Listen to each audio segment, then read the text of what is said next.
ప్రియమైన దేవుని బిడ్డలారా, యేసయ్య నామములో హృదయాంతరంగం నుంచి మీకు శుభవందనాలండి. బాగున్నారా? కీర్తనలు 77:14 వాక్యాన్ని చదువుకొని ఈ రోజు కొరకు మనము ప్రార్థన చేద్దాం. ఆశ్చర్యక్రియలు జరిగించు దేవుడవు నీవే, జనములలో నీ శక్తిని నీవు ప్రత్యక్షపరచుకుని ఉన్నావు. దేవుని బిడ్డలారా, ఆశ్చర్యక్రియలు చేయు దేవుడవు నీవని కీర్తనకారుడు దేవుని గురించి పాడుతున్నాడు. అవునండి, ఆయన ఆశ్చర్యకరుడు, ఆశ్చర్యమైన కార్యములు, అద్భుతములు చేయు దేవుడు. యేషయ్య ప్రవక్త గ్రంథం 9వ అధ్యాయం 6వ వాక్యం చెప్తుంది చూడండి.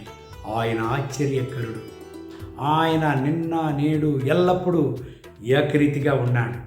2024 సంవత్సరానికి ముందు ఆయన అద్భుతములు చేశాడు, ఆశ్చర్యమైన కార్యములను చేశాడు. ఈనాటికి ఆయన చేస్తున్నాడు. ఒక ప్రియ సహోదరుడు ఒక మెడికల్ రిపోర్టుతో ఒక మధ్యాహ్నం గడిచి వచ్చాడు.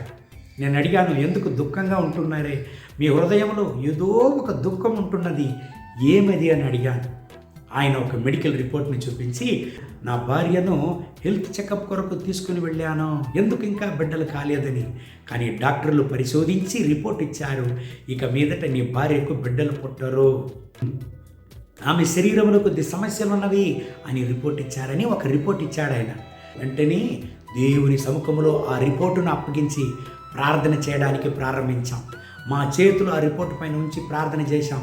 దేవా, ఆశ్చర్యమైన కార్యములు చేయు దేవా, ఈ రిపోర్టును క్యాన్సిల్ చేయండి, వీళ్లకు గర్భఫలాలను కలిగించండి అని ప్రార్థన చేశాం.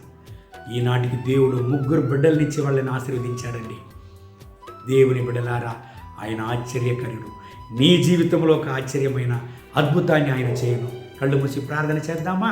పరిశుద్ధ ప్రభువా, ఆశ్చర్యకరుడా, అద్భుతకరుడా, నీతిసూరుడా, ఉదయసూరుడా, ఇదిగో నా ప్రియ సహోదర సహోదరుల కొరకు ప్రార్థన చేస్తున్నాను. ఎవరంతా ఈ ప్రార్థనలో ఏకీభవించి నాతో ప్రార్థన చేస్తున్నారు, ఒక అద్భుతాన్ని వీళ్ళకి చేయండి, ఒక ఆశ్చర్యమైన కార్యాన్ని వీళ్ళకు చేయండి. వీళ్ళ దుఃఖాన్ని సంతోషంగా మార్చండి, వీళ్ళ వేదనలు మారునుగాక నైనా, వీళ్ళ వ్యాధి మారునుగాక.